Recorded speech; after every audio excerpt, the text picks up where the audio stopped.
This is the Spirit and Wellness Show. News and information from a higher perspective. With your host, Harry Wilkinson. Yes, this is your host, Harry Wilkinson, and welcome to the Wellness Show. This is the show where we take a look at the days and weeks' events, happenings in the world of politics, the international news, everything that we interact with throughout the week, and we take a step back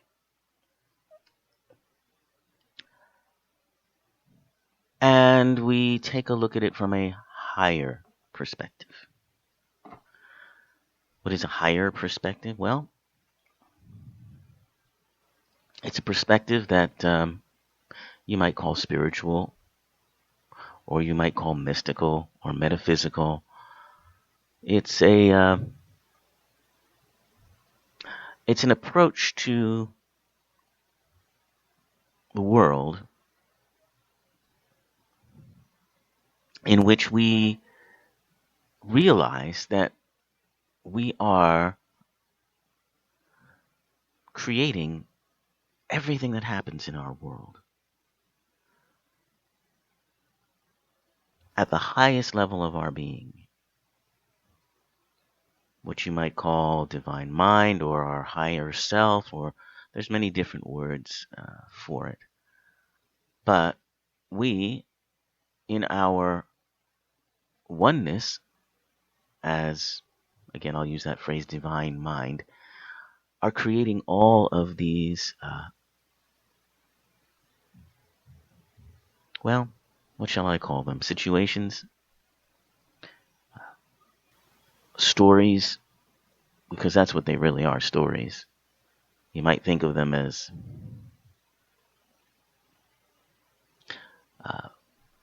holograms or something along those lines that we interact with.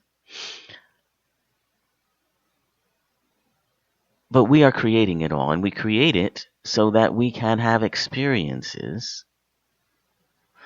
And we have these experiences that lead us to a greater understanding of who and what we truly are,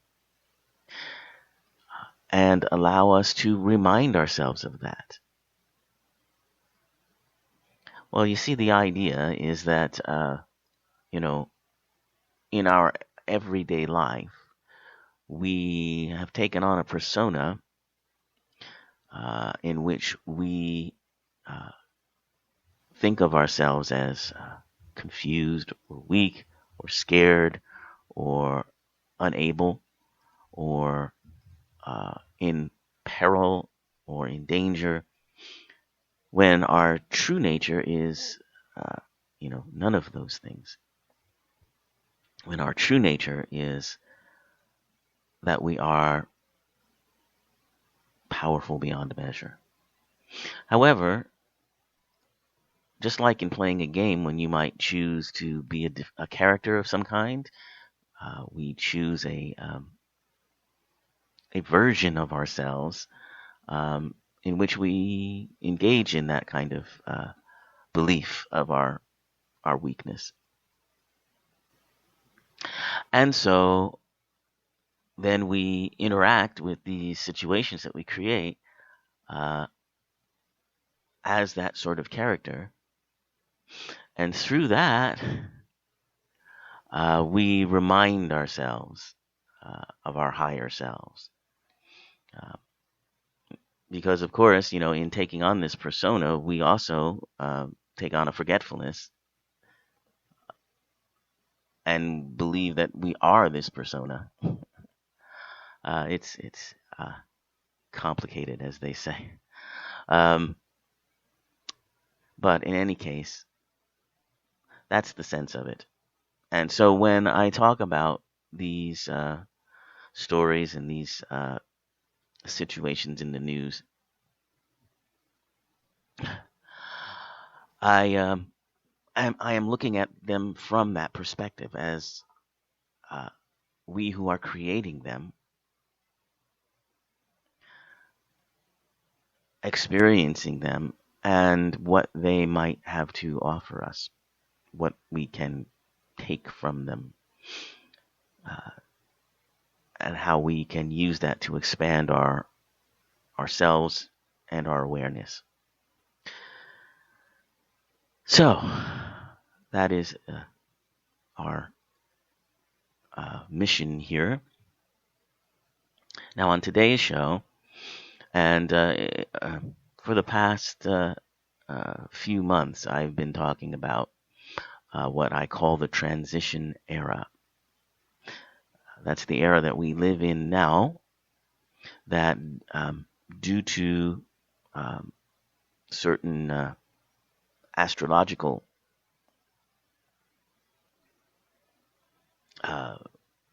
alignments, if you will, that have been going on for about 3 years, since 2012.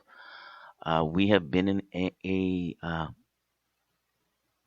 age of we have been going through social upheaval in a very meaningful and powerful way, and I'm sure that you've noticed it with everything that's gone on, from things like the Arab Spring to all of the awareness of gay rights and gay marriage, to the income inequality that we are talking about a lot more these days than we ever did, to what's been going on with movements like Black Lives Matter, and the problem of race in our country, and how it is perceived, and how law enforcement, in some instances, is overwhelming,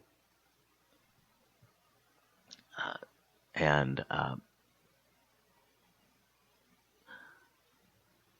in fact, perhaps not, what am I trying to say here? Problems like the ones in Ferguson and all over the country, where law enforcement is taking liberties and using overwhelming force. I guess that's the phrase I was looking for, overwhelming force, against African Americans and other minorities that they perceive to be threats of some kind, perhaps for no other reason than the color of their skin. So I wanted to actually talk about race in this transition era, because it is an interesting space that we are in.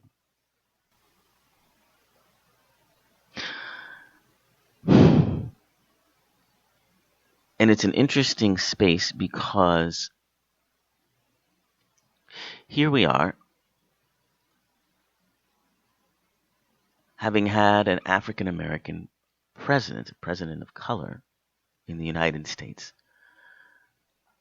for, going on 8 years now.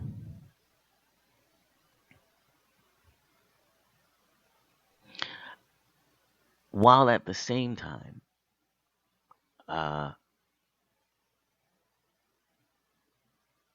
coming to the surface in our world, we are learning about how deep levels of racism still go in certain situations throughout this country. On the one hand, there's a belief or a desire to feel as if we are in a post-racial world, and in some instances we are. You see, that's the funny thing about it. That's the funny thing about this race situation that we've created. In some aspects, particularly among younger people, we are in a post-racial world. with younger people, there's so much more acceptance, and not only just acceptance, but mixing of races, so that racial divides are no longer, really clear, for one thing, and don't really matter uh, on the other hand.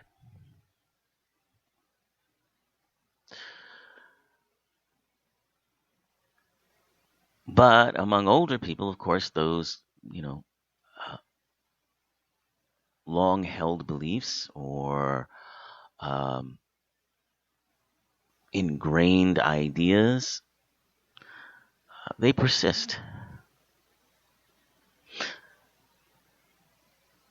And, the best example is Barack Obama himself. Because he has embraced and certainly, uh, been embraced as the first African American president. And while he certainly is the first president of color, he is not the first African American president. He is the first mixed race president of the United States. And that is a different situation. But that's something he can't, although he talks about it and everyone knows it, that's not something he can embrace. Because it wouldn't sound good if he didn't call himself African American and instead called himself mixed race. And that is mainly because of the way race still continues to be perceived in our society. Being a mixed race person, and certainly a leader who is mixed race, is an entirely different situation, fraught with some of the same difficulties and some of the same problems, but in a different way, than being an African American president or leader is. Because being mixed race in this society is, as I said, a very different set of circumstances from being African American in this country. I'm not saying one is better than the other. I'm saying there's a whole a difference in the problems, the conflicts, everything that goes on. But he can't address those as a leader because we still seem to gravitate towards very strict definitions of race. You can't, if you have any amount of, African American blood in you,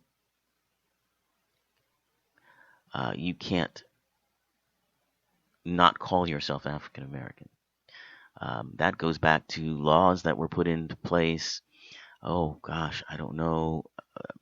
Perhaps it was the 1700s, certainly by the 1800s in this country, where if you had, any percentage of African American blood in you, you were considered African American, and at some point you could be enslaved, as any other African American would be.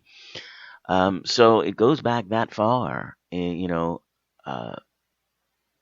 There are also issues socially with, African Americans who, are suspicious of those that have, lighter skin, and those that have lighter skin that would often, either try to, pass, as they say, for white, or maybe thought that they were better than those that had darker skin colors. There's a whole history of those kinds of,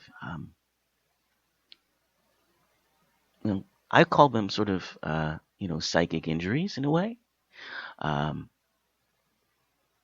are very hurtful and that are well known to those who've had to live with them, but still aren't able to be discussed very much out in the open. And now, in this age of transition, I think we are starting to have the opportunity to talk about these things. But again, it's very much one step forward and two steps back. There's an awareness now of, through things like Black Lives Matter, of how there has continued to be abuses, perpetrated against African Americans from those in authority. There's an awareness of the vastly out of proportion percentage of African Americans that are in prison compared to any other racial group in this country. And there are efforts to take a look at that and to make changes and to see what it is. And mostly, what a lot of the experts blame it on, what they call the war on drugs, where arrests are made based on, possession of certain narcotics that really aren't that big a deal in some ways. And so there are changes in laws that are coming to kind of try to rectify that situation. So, that's where we are. And one of the big realizations, I think, in this transition era, and at least that's the first step in where we are going, I think, is that many people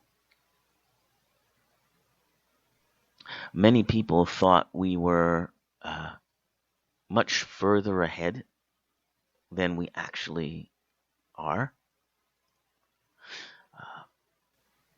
Particularly with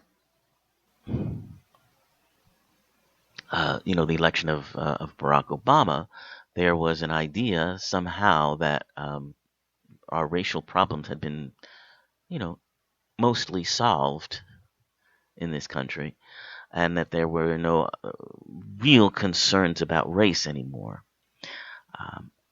I think that lie has finally been,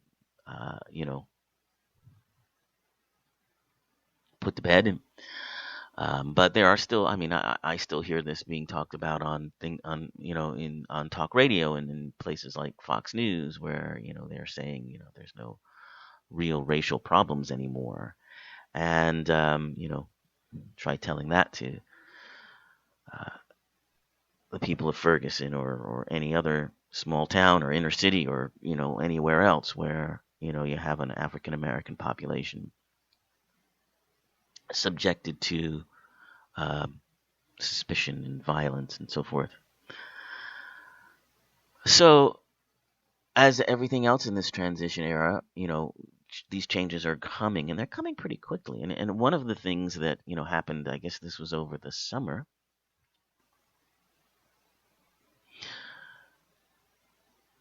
is had to do with the incident in which I think 9 people from a church, was it in Mississippi? I think it was in Mississippi, were shot by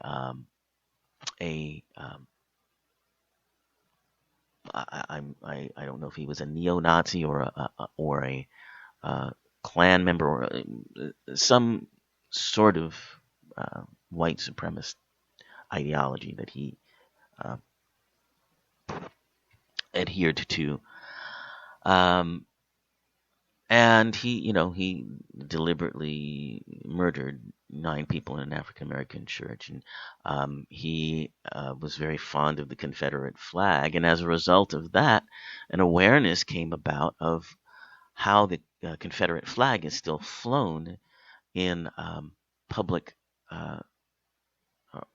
government buildings, and certainly you've seen trucks with the flags flying. And that led to a movement of taking down those Confederate flags from, public buildings, and also led to the end of sales of these flags in places like Walmart. Truly a remarkable thing, considering the fact that for 50 or so years, the Confederate flag has been something that has been certainly hurtful for many people, but also something that was almost taboo to talk about, to ask that they be removed, because that they had a right to fly that flag, and the excuse was that it was their history and their culture and so forth and so on. That for 50 years, people have been trying to talk about the fact that these flags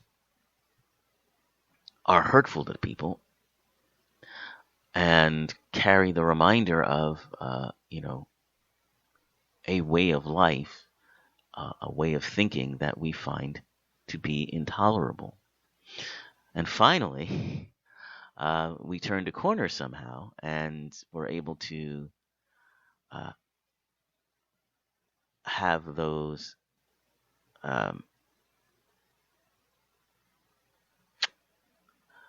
flags taken care of and have the conversations we needed to have about them. So that's what happens in the transition era. We begin to really make the changes that we need to make. And sometimes it happens much faster than we expect. Take the example of gay marriage, for instance, something that had been a battle and again a taboo topic for decades. Now all of a sudden is rather ubiquitous. So that is what we are moving forward on, and certainly as the younger generation finds its place in the world, I think you will see, certainly much more movement in that direction, in the direction of, transition, particularly as regards race and racial issues.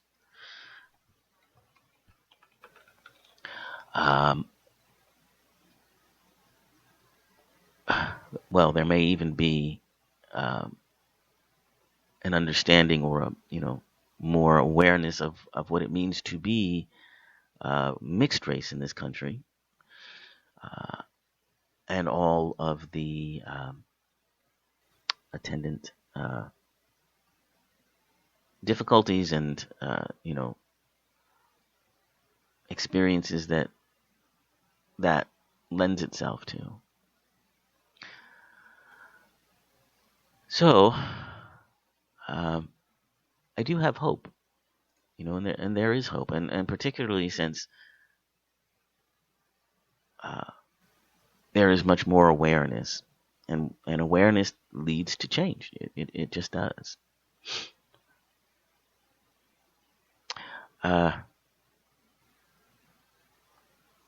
So in looking at that, and in looking at what's going on also among Hispanics, that's also a race issue. It's more of an immigration issue, but it still is something that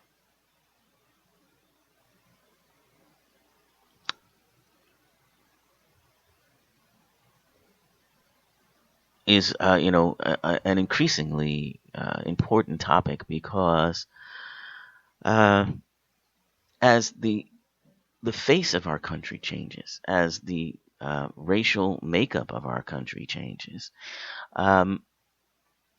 there is reaction to that, and certainly reaction from those who have been sort of dominant and in power for so long, There's confusion, there's fear, there's levels of guilt as well. There's, all kinds of things going on that, lend themselves to, well, some of these incidents that we've been hearing about and reading about in our news and so forth and so on. But I believe that's part of the process.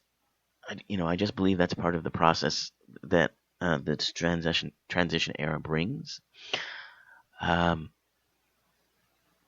So now some have asked me, well, how long do I think that this transition era, lasts, and when do we actually make those transitions?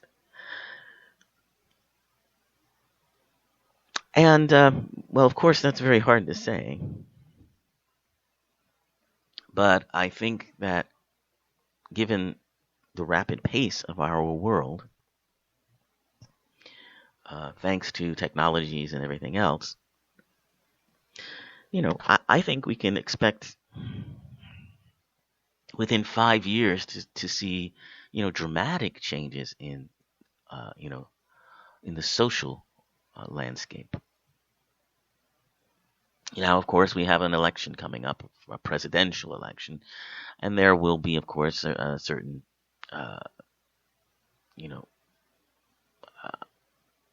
things that may go forward and things that may get stalled depending upon who becomes that next president. If we get someone who's of a more conservative lean, then certain things might take longer to accomplish than others. If we get somebody like Bernie Sanders as president, well, I think you can expect to see major changes happen in, among other things, in our economics and the income inequality that many people who are minorities are, suffer the most from. Same thing if perhaps to a lesser degree, but we may see some results with a Hillary Clinton presidency along those lines. So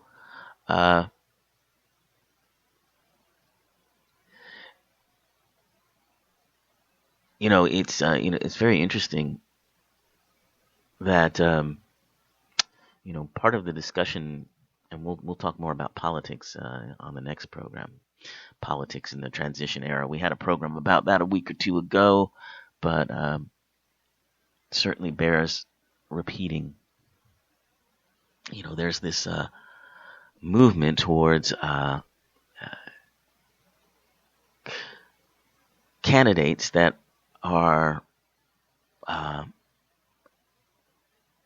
out of the usual mode of politics, and that's Bernie Sanders and that's Donald Trump. They're both these characters that have a unique perspective. And are different and are appealing to people who want change in one way or another. Some changes that are, maybe not so desirable. Other changes that are, longed for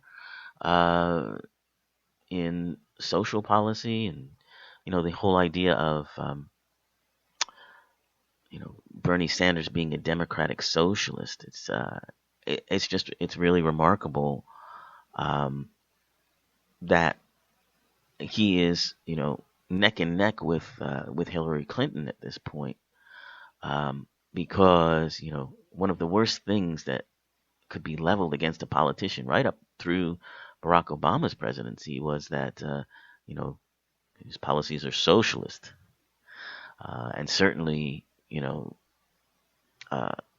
Republicans would jump on those kinds of things to, scare people. And now it looks like, people may not be as scared about this word socialism as they have been. There's a nice article about it, and about Bernie Sanders in the Washington Post. And one of the theories they're purporting is that, Sanders' socialist, openness about being a democratic socialist is being embraced by millennials because, and the quote from the article is, the public battle over Obama's socialism has probably left a lot of millennial supporters inclined to embrace the term on the theory that if Obama's foes don't like socialism, there must be something good about it. That's actually a quote from a conservative scholar. But, it may very well be that certainly for the millennials, that they are not as afraid of the term socialism. It's not fraught with the kinds of meanings that it has for their parents' generation. So fascinating stuff, and I guess we'll talk more about that next week. But until then,